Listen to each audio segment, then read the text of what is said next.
Rilla moved quietly through the dense, silver-leafed forest, her eyes fixed on the faint plume of smoke rising from the trees ahead. Her people had always avoided this part of the forest, marking it as forbidden, a place where unnatural things sometimes fell from the sky. She had only ever heard of humans in the form of whispered legends. They were beings of brute strength and deadly resolve. Creatures who destroyed anything in their path, and her people's stories spoke of them in fearful tones. But today, against every warning she'd ever been told, Rilla couldn't resist the pull of curiosity. When she'd seen the object fall from the sky, a brilliant comet of fire and smoke, she'd been seized with a strange feeling, a need to know what or who it was. She approached the clearing cautiously, each step a quiet whisper against the forest floor. The trees thinned, revealing a small, battered craft, its hull still smoking, embedded in the ground. Beside it stood a human, tall and sturdy, his silhouette lit by the flickering light of his ship's damaged console. His skin was darker than her own, shimmering green, and his eyes were sharp, constantly scanning his surroundings. Rilla's heart raced. She took a step back, but a sharp crack sounded beneath her as her foot struck a branch. The human whipped around, his gaze locking onto her instantly. She froze, feeling a chill run down her spine as he raised a weapon, a sleek, glinting device she didn't recognize. For a moment, they simply stared at each other, a silent exchange of tension and surprise. Then, slowly, the human's weapon lowered. He seemed to realize that she wasn't a threat to her, at least not one he couldn't handle. His eyes softened as he studied her, his brow furrowing as if he couldn't believe what he was seeing. The silence between them stretched, thick and heavy, until he took a cautious step forward, hands raised slightly in a gesture of peace. Rilla's mind screamed at her to run, to flee from this dangerous creature, but her feet remained rooted. His movements, though slow, held no threat. She could see the wariness in his eyes, the strain in his stance. This wasn't the terrifying conqueror of her people's tales. He was vulnerable. And for reasons she couldn't explain, she stayed, meeting his cautious gaze with one of her own. Over the next few days, Rilla continued to watch the human from a distance. Growing bolder as he struggled with his makeshift camp, she observed him searching for food and gathering water from a nearby stream. Each action revealed more about him. He was resourceful, quick-thinking, and adaptable. Despite his injuries, he moved with a quiet determination that fascinated her. Eventually, she decided to approach. Holding her breath, Rilla stepped into his camp, her heart pounding. She clutched a bundle of fruits and herbs, gifts from her village, as a peace offering. She held it out to him, her hands trembling slightly. The human looked at her, his expression shifting from surprise to something unreadable. He accepted the gift with a small, grateful smile, and to her relief, he set aside his weapon. Through gestures and a few broken words, they began to communicate. Rilla pointed to herself. "Rilla," she said, her voice barely above a whisper. The human nodded and repeated her name, his voice a low rumble. He pointed to himself. "Eric, Eric," she repeated, committing the name to memory. She couldn't shake the strange feeling that she was breaking every rule her people held dear simply by being here, by speaking to him, by watching him smile. As the days passed, a tentative bond grew between them. Rilla would bring food, and in return, Eric showed her small, fascinating tools he carried, things she'd never seen before. He showed her how to make a fire using a small metallic device that created a spark. To him, it was second nature, but to her, it was like magic. She watched in awe as the tiny flames flickered to life, and he chuckled softly at her wide-eyed reaction. The language barrier was difficult, but not impossible. Through gestures and shared laughter, they found ways to communicate. Rilla grew more comfortable around him, her initial fear fading into fascination. She started to see Eric as something other than the villain in her people's legends. He was clumsy sometimes, making noises as he moved that would never have gone unnoticed by anyone else in her village. But there was a gentleness to him, a patience she hadn't expected. Then one evening, as they sat near the fire he'd built, Rilla felt the first raindrop on her face. Dark clouds rolled in quickly, bringing a storm she knew would be fierce. Her village was shielded by the thick trees, but Eric's little tent was directly exposed to the elements. Thinking fast, Rilla motioned for him to follow her. She led him through the forest, guiding him to a nearby cave she knew well, hidden within a hill just beyond her village's borders. They settled inside as the rain poured down in torrents outside, the thunder rolling overhead. As they sat together in the cave, Eric wrapped in his jacket and Rilla huddling against the cold. An unspoken warmth filled the space between them. She looked at him and realized he wasn't the monster she'd imagined. He was just a person, lost and far from home, trying to survive in a world he didn't understand. For the first time, she found herself hoping he'd stay. Rilla's hope of a quiet alliance with Eric was shattered only a few days later. Word of Eric's presence had spread among her people. A group of warriors, led by Terran, a fierce protector of the village, had grown suspicious of her constant trips to the forest and followed her to the cave. Terran, her elder brother, was known for his unyielding loyalty to their traditions and his deep-rooted distrust of humans. He and his warriors arrived without warning, emerging from the trees like shadows, their faces hardened with resolve. Rilla's heart dropped when she saw them. She knew why they were here, and the cold determination in Terran's eyes left her with little hope. Her brother had been one of the loudest voices against any contact with humans, insisting that they were threats who brought only ruin. Eric, oblivious to the danger, was at the stream nearby, filling his water canister. He glanced up, noticing the arrival of Rilla's people, and immediately tensed, his hand moving instinctively to his weapon. Terran stepped forward, his stance rigid and unyielding. "Human," he spoke in his native language, his voice low and threatening. "You are not welcome here. Leave our land or face the consequences." Eric didn't understand the words, but the tone and pointed gestures were clear enough. He held his hands up, a universal sign of peace, and tried to explain, his voice calm but firm. "I'm not here to harm anyone. My ship was damaged. I just need time to fix it, and I'll be gone."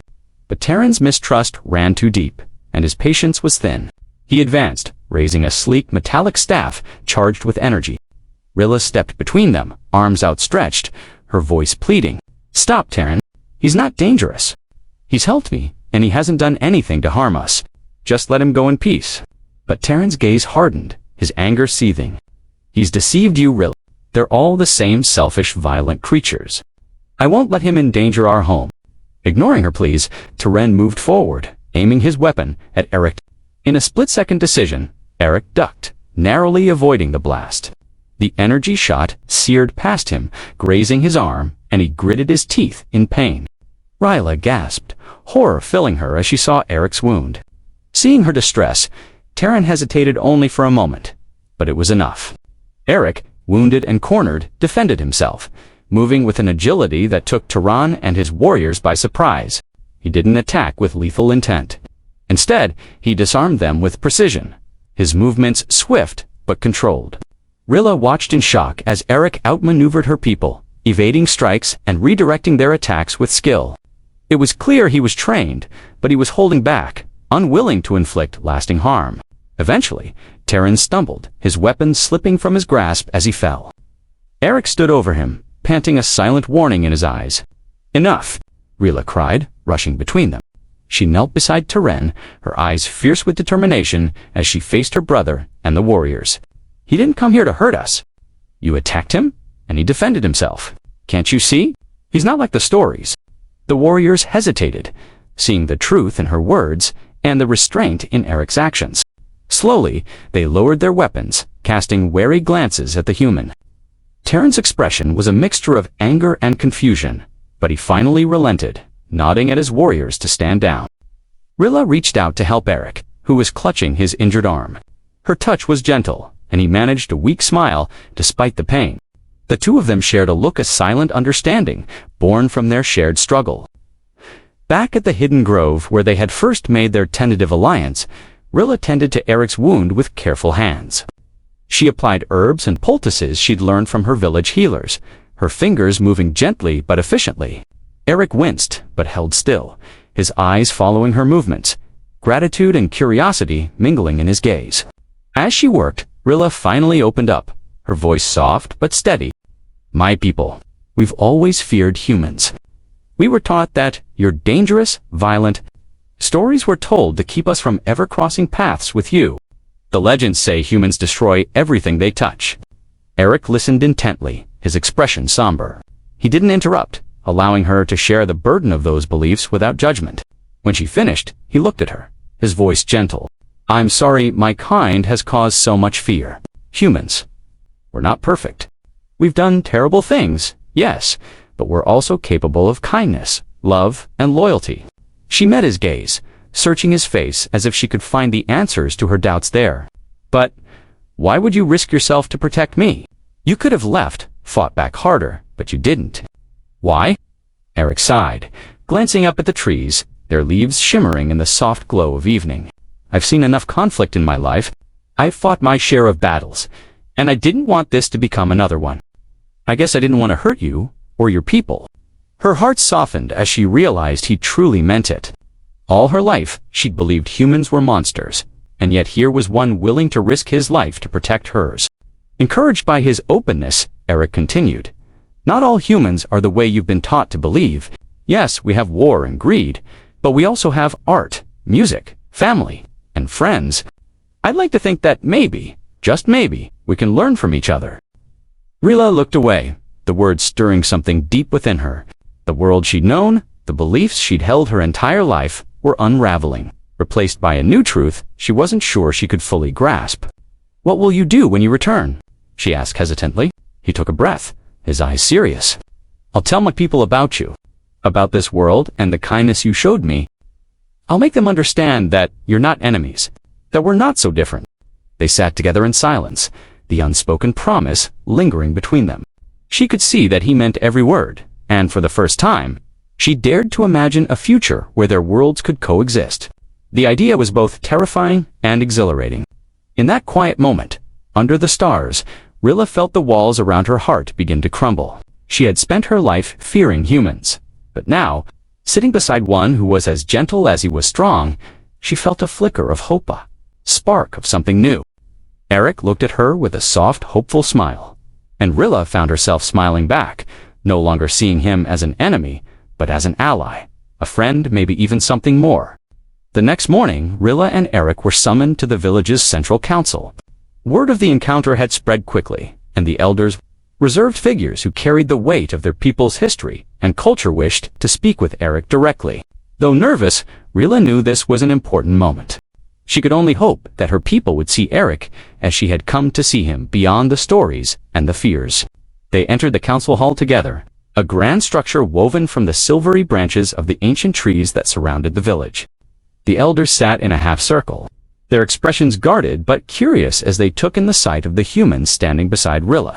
Terran was there too, his jaw clenched, his eyes filled with a mixture of resentment and something else, perhaps uncertainty. Elder Lyra, the wisest and most respected of the council, looked at Rilla, her expression both gentle and stern. "Rilla," she began, "you have placed our people in a difficult position. Why have you brought this human among us, despite our laws?" Rilla stepped forward, her voice steady. "Elder Lyra, I know I have gone against our ways, but I ask that you see Eric for who he is, not what we've been told. He came here by accident, not by choice. He didn't seek us out or bring harm. When Terran and the warriors attacked him, he defended himself but showed mercy. He saved my life. He is different." The elders exchanged glances, their faces unreadable. Then Elder Lyra turned to Eric, her tone careful. "Human, do you understand the fear your presence has caused? We have lived in isolation for centuries, our ways untouched by the outside world.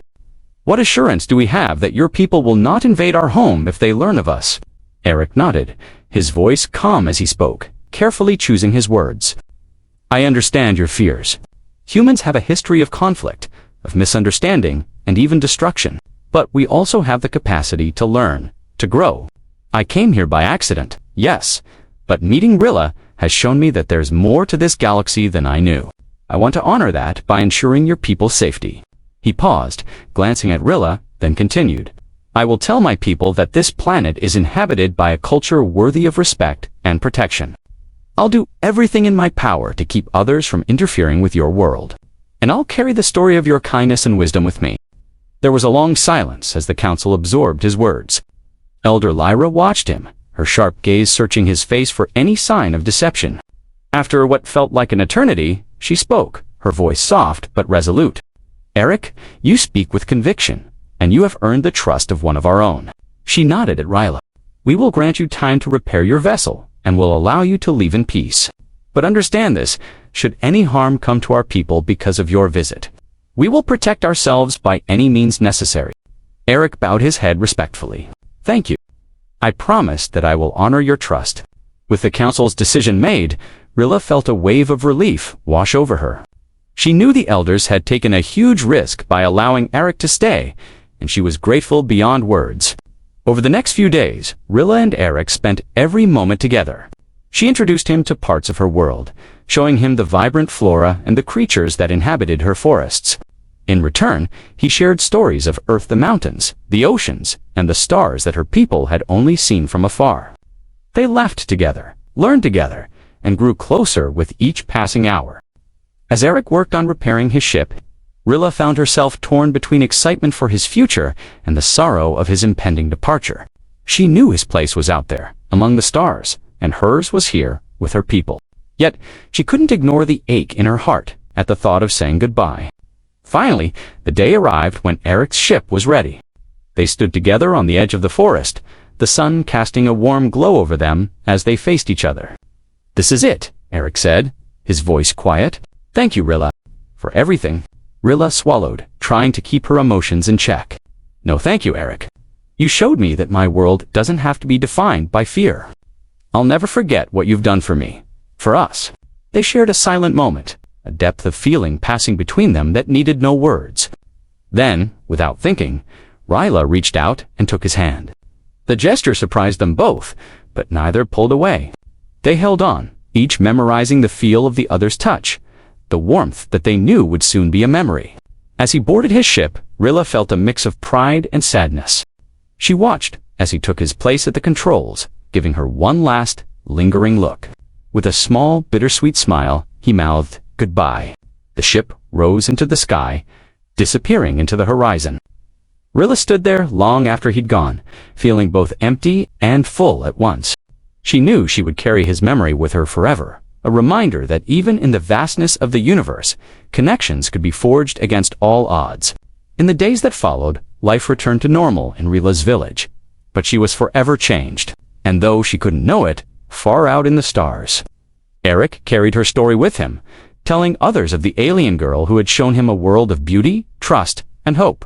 And somewhere, across the galaxies, she knew that no matter the distance, they'd always be connected by the promise they'd shared, a silent alliance between two worlds that once feared each other.